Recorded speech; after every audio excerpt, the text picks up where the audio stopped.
I'm Ryan. I'm Crystal. And this is Razz My Berry Reviews. Crystal, we are 2 months and 11 days away from Godzilla, King of the Monsters, to come out in theaters. Ooh. Yes, and I thought it'd be a good idea to do a whole bunch of Godzilla movie reviews and our countdown to the release of the movie. So, I thought we should start with the beginning of the Monsterverse with Godzilla 2014. Is it because you couldn't get Sam to see the original Godzilla? Yes, I have failed to get Sam to watch the movie at a time that I've wanted to get this thing kicked off. But I've decided that 1 week before Godzilla King of the Monsters 2019 comes out, I will release Sam and I's review of the original Gojira 1954 film. Oh, okay. So, with that being said, let's get right into the review of Godzilla 2014. I thought would be a good idea to start off by comparing our experience tonight versus watching the movie back in the theater in 2014. As far as, do we think the film held up? I say so. And I would agree. I would definitely agree that the film still holds up to what it did when it came out. Let's get some of the ugly, negativity out of the way. Let's get our complaints out of the film. I'll start by saying, for a film that's called Godzilla, you hardly showed Godzilla. He got about, maybe 7 minutes of screen time throughout the whole, maybe 2 hour film? Probably. I believe. Probably. Yeah, that's my biggest complaint. I mean, I got that Gareth Edwards was going for, like a Jaws kind of thing where, don't reveal the monster too quickly, pull away, cut away. But the first time I was willing to forgive. The second time I was really irked, and then the third, it's like, stop going back to the people. I want to watch Godzilla do what Godzilla does. And that's beat up monsters and destroy things. So that's honestly my biggest complaint. The other kind of complaints I had about the film, I feel like the pacing was a bit slow.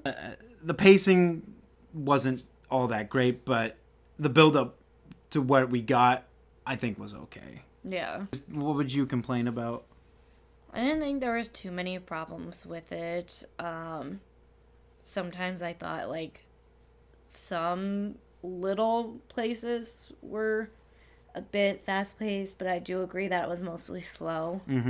For the most part, I do agree that Godzilla should have gotten more screen time. There should have been more action in a Godzilla film. Well, and I can nitpick with you about that, because there are times where it looks like they're about ready to fight, and then the scene just cuts away. Yeah, exactly. That's the thing that irked me, because it's like, no, I want to watch the fight. Don't show me on some kid watching it on television.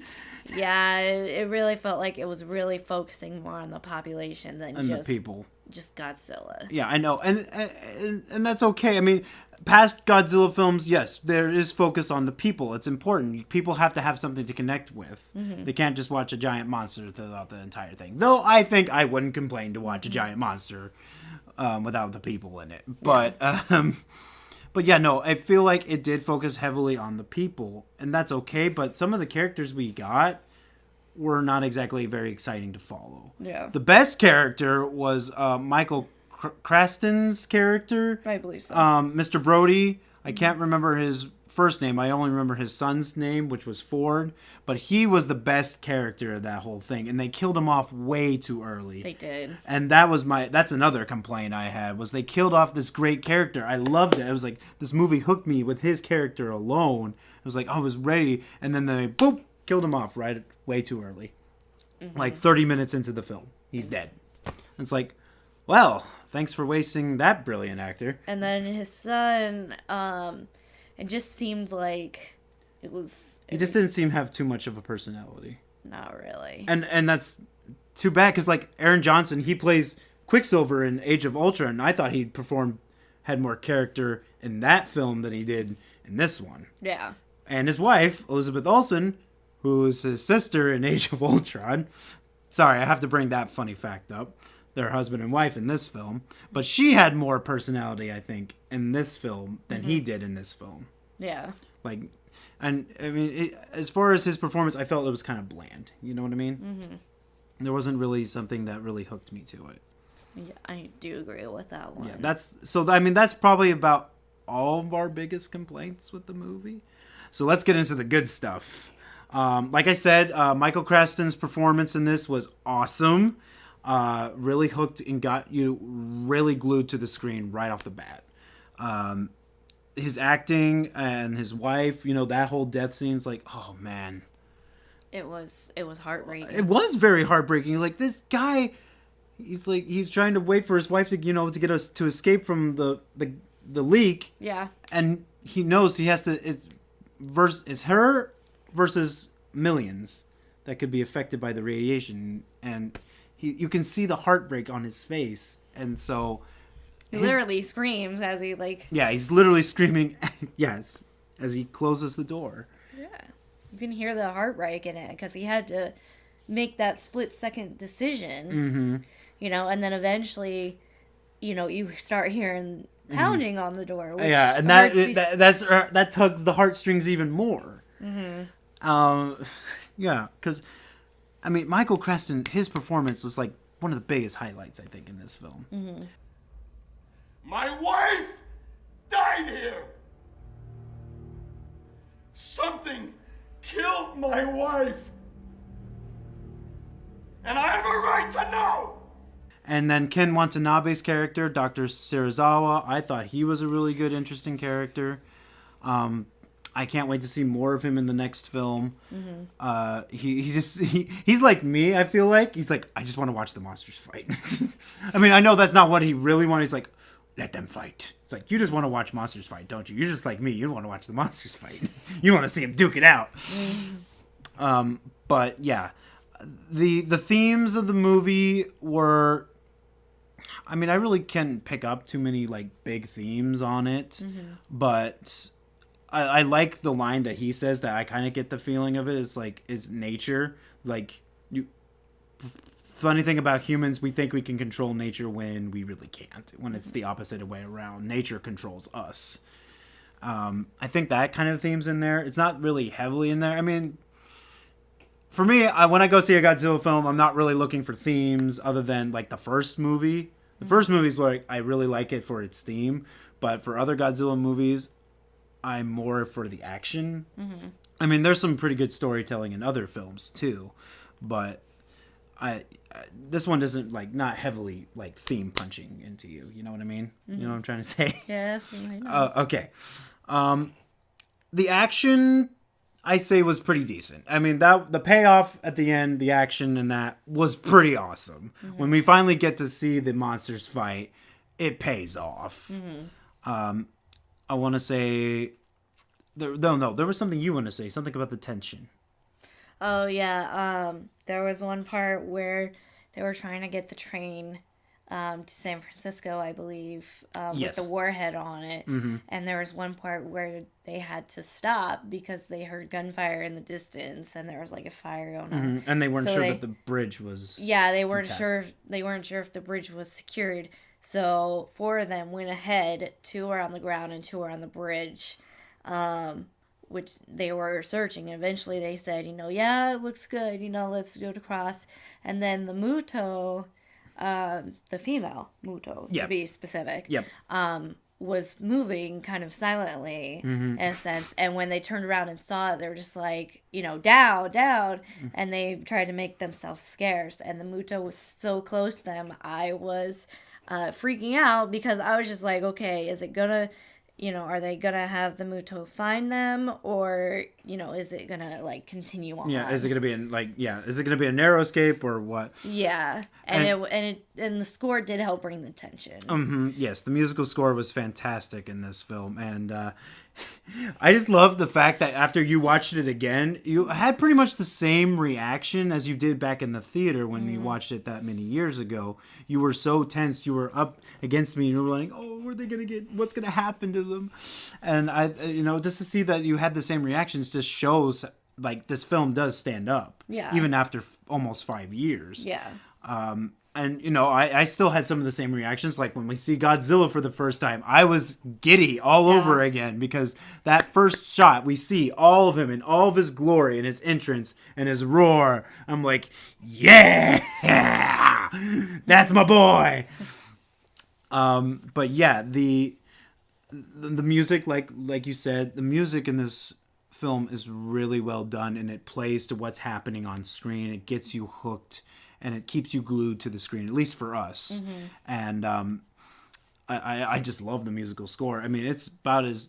I want to say it's as good as, like, the original Gojira's musical score. Mm-hmm. Its theme is pretty on par, in my opinion, anyway. But as I was saying, so...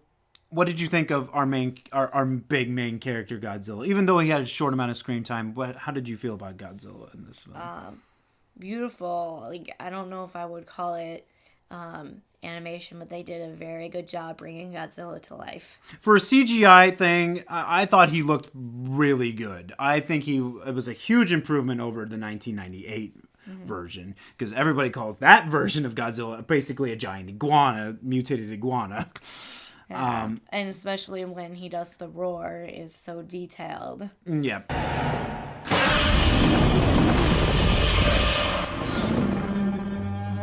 One of the big concerns for me, like Japan does suitmation versus like CGI, which is, you know, they just have a guy in a big rubber suit and make him look big. Yeah. Like basically Power Rangers. But yeah, no, the CG on Godzilla, the design for Godzilla, the initial complaints when it came out, like when we saw him, like people thought, gosh, this is an American version of Godzilla. Look how fat he is. Because at least that's what, like, some of the initial reactions I saw. People was like, ha, make fun of Americans. Yes, we're fat. Ha, very funny. No, I thought, I mean, this is the biggest he's ever been. Yeah. Like, as far as I know, this is the biggest version of Godzilla we've ever gotten. Yeah. But I thought the design, he looks like Godzilla. He sounds like Godzilla. He is Godzilla. I like the design. Would I like him a little slimmer? Probably. Story? What did you think of the story? Was the story good for you? I would say it was good, like, introduction kind of thing. Because there was, like, some moments, again, it wasn't focused solely on Godzilla, but they did have enough, like, the information to provide the background for it. Yeah. In a sense, for someone like me to understand, because I knew little. Like, I was familiar with the name Godzilla, some of the information about Godzilla, but not, like, the actual, like, story, like the comic book. Like, well, I mean, there has been comics of Godzilla. He's been throughout all kinds of mediums. I like some of the tie-in with, like, back to the original Gojira, 1954. The tie-in being, like, Godzilla was created out of, like, the nuclear testing of bomb testings. So the fact that they tie in the fact we tried to get rid of this creature back in 1954, I liked that little touch because that's, you know, when he first came about.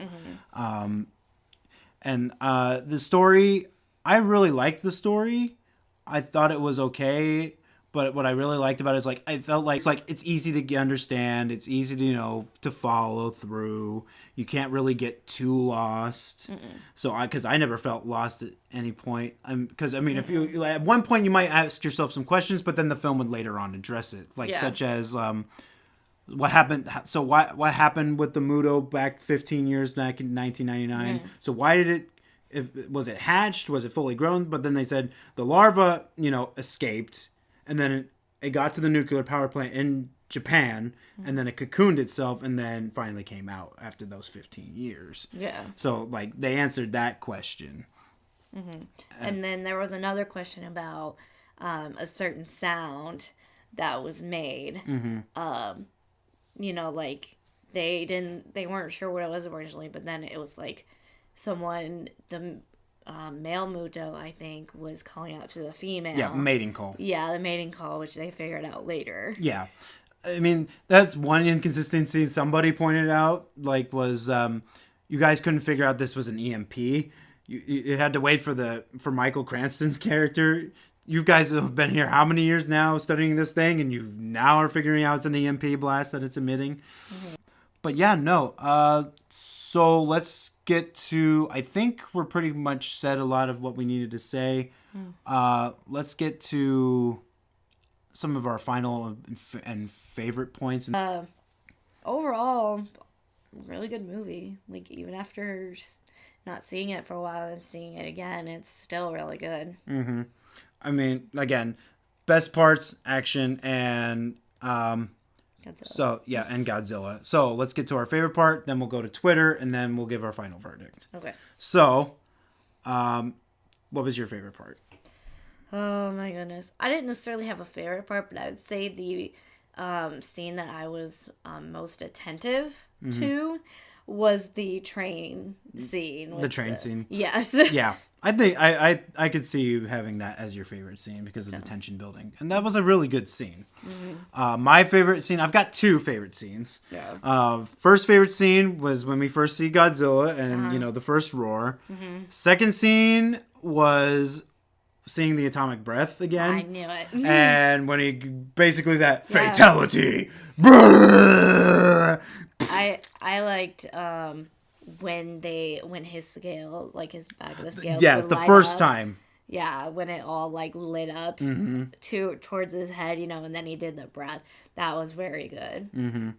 Oh, I should probably talk a little bit about the Mutos, I guess. As far as them being a villain, I thought they were okay. And nothing terrible. Not terribly designed. I thought they were a good opponent for Godzilla. The fact that you had him fight 2 instead of 1, that was also nice to add in there. But yeah, the fight scenes, and then getting to see his atomic breath, the way they did it, it felt real and it felt really cool, and I liked how they did that. And like you were saying, I love that charge up. The fact, and that's the sound design. Back to going to the sound design, the wearing up of as it charges from his tail all the way to him, and then he goes, "Blah! I'm a charging my laser." Blah. Yeah, but I do remember when we were in the theater when that was happening. You could literally probably hear a pin drop from how from everyone being silent. And well, you saw how giddy I was getting. It was like, yeah, he about jumped out of his seat. Yeah, because I was happy because that was the thing. My biggest complaint about 1998, they didn't give him atomic breath. You don't do that. And yes, if you're wondering, will I eventually review that film? Probably. I don't want to, but I probably will if you like to watch me suffer. But anyway, now let's head on over to Twitter, and then we'll get to our final verdicts. Twitter. You okay? All right. So my friend from the Let's Talk Godzilla account on Twitter, he sent me a little article about what he said about the film. So the one thing I want to pull out of it, of what he said, it says, so this is about what he thought about Godzilla. He thinks Godzilla is great in the movie for the limited screen time that he has, and that he understood the approach that Edwards took as far as less is more type. And then he thought the design was pretty good, and it was a nice update, and I agree with that. His overall opinion of the film was, overall, Godzilla 2014 is a pretty solid film. It has some flaws that I think could have been fixed with one more draft of the script. We were so close to that A+ Godzilla movie, but this one didn't quite reach that mark. And I would have to agree with him on that. I mean, it was a pretty good one, but it didn't reach that mark that I wanted it to be. Yeah. Let's read off of what this person said. This is... So this tweet is from Tim Maloney. He said, it embraces Godzilla proudly as more than just a giant monster movie. It's unashamed to call itself one too. Slow moving, but the payoff is worth it. The Halo jump is one of the best scenes in Godzilla movie history. I would agree with that. It was very good. I did like that scene where they kind of took from the first person view. Yeah, from the jumpers kind of viewpoint as they're going down. It was I know you were kind of irked because you didn't get to hear the roar a little bit, but Yeah. we're seeing from his perspective. Yeah. But no, I mean, that's the thing. The cinematography, that's something we didn't talk about, and this is a good way to get into that. But yeah, the cinematography for this movie, I thought was pretty dang good. The opening credits were really great as well. Like, just pretty much like giving all that history and build up to where they were in 1999. I thought it was a really good way to do that. And the way it was set up, the cinematography, I was really impressed. It's a real highlight of the film, I'd say. So I'm really glad that Tim brought this up because, yeah, it is definitely I would agree, one of the best scenes in Godzilla film history. I'll have you read this one. Which one is it? Monster Opera. So, Monster Opera Walter said, "It's slow, but it treats the concept and character with respect. Score is quite good, and the Visual effects is outstanding." Agreed. No, don't need to really add anything to that. You Nope. hit it right on point. Yep. So these next couple ones. My buddy Christian. He's got one for us. Christian says, 2014 Godzilla was amazing and had a massive jaw drop moment for me. When Godzilla grabbed that Muto and used his fire breath attack into his face and tore his head off. Definitely a move I have watched a few times. King of the Monsters is a highly anticipated movie for me this summer, and Godzilla vs. King Kong is going to make me drool. I am ready. Hashtag after Barry credits. Yeah. So he pretty much had like the same favorite scene as I did. Oh man. Great scene. Awesome. Thank you, Christian, for messaging in. One more? Well, I did have a few more people, but I'll read through them pretty quickly. I just gotta find them. They had more messages. Okay. I'll have you read the middle one. I'll read some of the longer ones. So this one's from DC Fan. He says, I absolutely love the 2014 Godzilla film. Edwards managed to capture Spielberg-esque filmmaking in that film. Agreed. Especially in regards to Godzilla itself. Just like in Jaws and Jurassic Park, Edward gave slight tidbits of the monster that whet my appetite for the big reveal and thus made that big reveal so much better and impactful. I think my only complaint would be that I wish there was more Cranston than Johnson. Agreed. Because seeing Cranston and Watanabe together through the film would have been more interesting to me. But that's just me. No, I agree. I would agree with that. I mean, I like I liked that. Initially, I liked the whole whet my appetite, get me to build up. But then the inner Godzilla fan of me is like, just show me Godzilla more, dang nabbit, more monster chaos. But yeah, I would agree with most of what DC fans said. This one's from the Nerdy Hub. Would you like to read that? The reboot Godzilla was fantastic. IMO. In my opinion. Oh, in my opinion. Don't expect a ton of monster fights. It's intentionally like that. Yeah, I know. It was intentionally made that way, and that's one of my complaints about it. But yeah. And then our last tweet, and then we'll get to final verdict. This one's from Gabrielle Godred. I mostly really like the film. My only issue with it is the same issue I have with Pacific Rim, because I felt like the monster scenes were too visually dark. But dark. I mean, literally dark and shaky, where you can't barely see what the heck is happening. But than that, I loved the story and how they made Godzilla a good guy protecting humans, and I like that the films make the criticism and about humans trying to destroy what they don't understand. And okay, looking at the time, we're going to get right into final verdicts. Okay. Crystal, why don't you start? Because I like having you start.